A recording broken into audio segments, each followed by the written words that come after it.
दिखाना चाहता है तो इसका मतलब है कि आप उससे पहले से ही ऊपर हो। जिंदगी जीने के लिए मिली है, इससे लोग क्या सोचेंगे यह सोचने में बर्बाद मत करो। किसी के बुरे वक्त में उसका हाथ पकड़ो, सहारा दो, उसे हिम्मत दो, क्योंकि बुरा वक्त थोड़े समय में चला जाएगा लेकिन वह आपको दुआ जिंदगी भर देता रहेगा।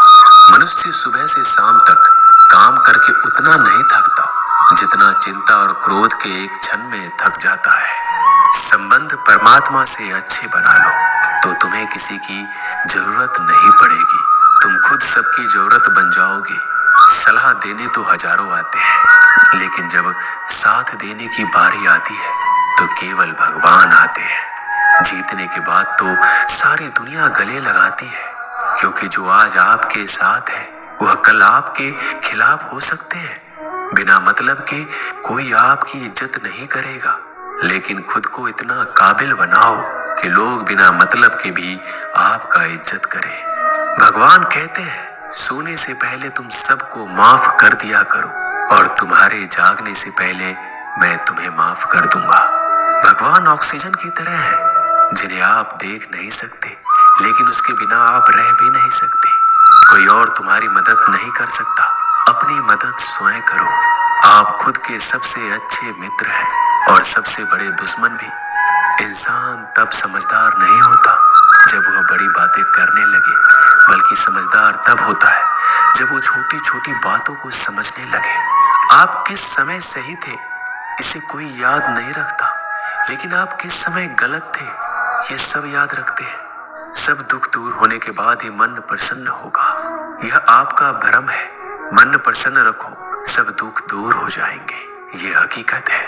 किसी भी व्यक्ति की कोई भी बात बुरी लगे तो दो तरह से सोचो। यदि व्यक्ति महत्वपूर्ण है तो भूल जाओ और बात महत्वपूर्ण है तो व्यक्ति को भूल जाओ। रिश्तों का संबंध सिर्फ रक्त से नहीं होता, जो मुसीबत में हाथ थाम ले उससे बड़ा कोई रिश्ता नहीं होता। भगवान कहते हैं तुम सब कुछ मुझे सौंप दो, सारा दर्द परेशानी और बिल्कुल हल्के होकर मुझे याद करो।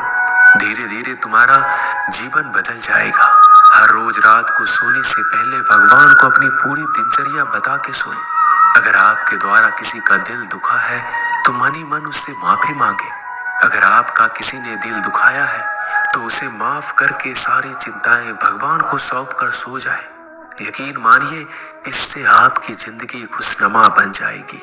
क्रोध बोला हुआ एक शब्द इतना जहरीला हो सकता है कि आपकी हजार प्यारी बातों को एक मिनट में नष्ट कर सकता है। सबको हंसाना लेकिन किसी पर भी हंसना मत। सबके दुख बांटना लेकिन किसी को दुखी मत करना।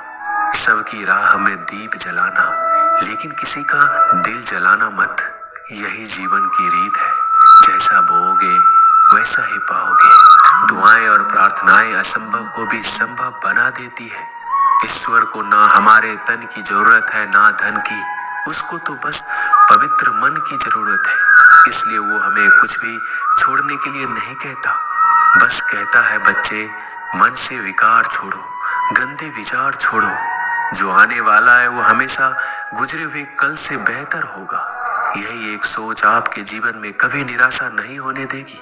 झूठ कितना अजीब है, खुद बोलो तो अच्छा लगता है, दूसरे बोले तो गुस्सा आता है। खुशियां चाहे किसी के साथ भी बांट लो, पर गम हमेशा भरोसेमंद इंसान के साथ ही बांटना चाहिए।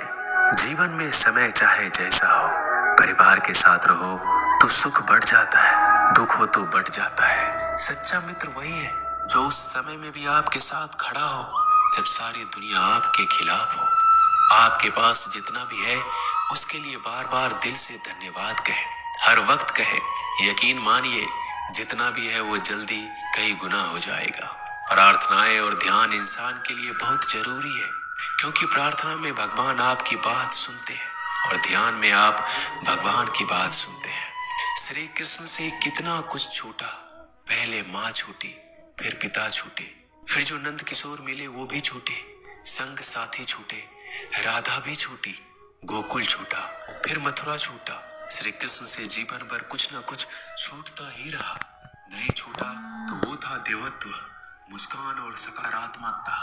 श्री कृष्ण दुखी दुखी नहीं उत्सव के प्रतीक है। सब कुछ छूटने पर भी कैसे खुश रहा जा सकता है, ये श्री कृष्ण से अच्छा कोई नहीं सिखा सकता। इसलिए हमेशा खुश रहें, सदा मुस्कुराते रहें। जीतने का मजा भी तभी आएगा जब लोग आपके हार का इंतजार करेंगे।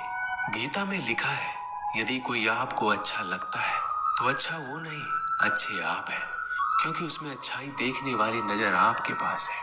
अपनी पीड़ा के लिए संसार को दोष मत दो, अपने मन को समझाओ। तुम्हारे मन का परिवर्तन ही तुम्हारे दुखों का अंत है। सोच और नीयत अच्छी रखिए, फिर आपके कष्ट प्रभु स्वयं दूर कर देंगे। याद रखना, भगवान से कभी उम्मीद छोड़ना नहीं और दुनिया वालों से कभी उम्मीद रखना नहीं। सुख दुख एक सिक्के के दो पहलू है। जहाँ सुख होगा वहाँ दुख भी होगा, जहाँ दुख होगा वहाँ सुख भी होगा। इसलिए सुख दुख के बारे में बिना सोचे निरंतर अपने लक्ष्य को प्राप्त करने के लिए प्रयास करते रहना चाहिए। एक बात हमेशा याद रखना, किसी के सामने गिड़गिड़ाने से ना मोहब्बत मिलती है ना इज्जत। इसलिए अपने स्वाभिमान को जिंदा रखो।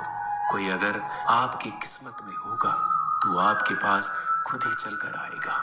दूसरों को हराने का मौका मत दो, बस खुद को आगे ले जाने की जिद पालो।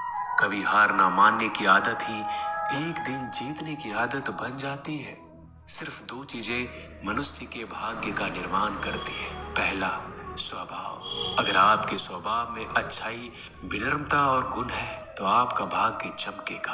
अगर आपका स्वभाव क्रोधी है, आलसी है, तो आपका भाग्य बिगड़ना अनिवार्य है। इसलिए अपने स्वभाव को मधुर और आकर्षित बनाइए। दूसरा, आपकी वाणी। बोलना तो आदमी 2.5 साल की उम्र में ही सीख जाता है, परंतु कब, कहाँ और कैसे बोलना है उसे यह जिंदगी भर भी नहीं समझ पाता। जिसे ये बोलना आ गया कि कब, कहाँ और कितना बोलना चाहिए, समझ लो उसे सफल होने के लिए कोई नहीं रोक सकता। पिता से बड़ा कोई सलाहकार नहीं, माँ की छांव से बड़ी कोई दुनिया नहीं, भाई से अच्छा कोई भागीदार नहीं और बहन से बड़ा कोई शुभ चिंतक नहीं। इस मतलबी दुनिया से कोई मतलब ना रखो, और मतलब रखना है तो अपने मतलब से मतलब रखो। दुआएं मांगने से किसका भला होता है, मिलता तो वही है जो हमने बोया होता है। तुम नीचे गिर के देखो, कोई नहीं आएगा उठाने। तुम जड़ा उड़कर तो देखो, सब आएंगे गिराने। एक बात हमेशा याद रखना, अगर शराब की दुकान पर बैठकर दूध पियोगे तो तुम्हें शराबी का ही दर्जा मिलेगा, और किसी मंदिर में बैठ के पानी भी पियोगे तो तुम्हें एक संत का दर्जा दिया जाएगा। इसलिए आप किसके साथ उठते बैठते हो ये बहुत मायने रखता है। दोस्तों, आशा करता हूँ कि आपने इस वीडियो से बहुत सारी सीख ली होगी। मिलते हैं जल्दी एक नए ज्ञानवर्धक वीडियो में। धन्यवाद।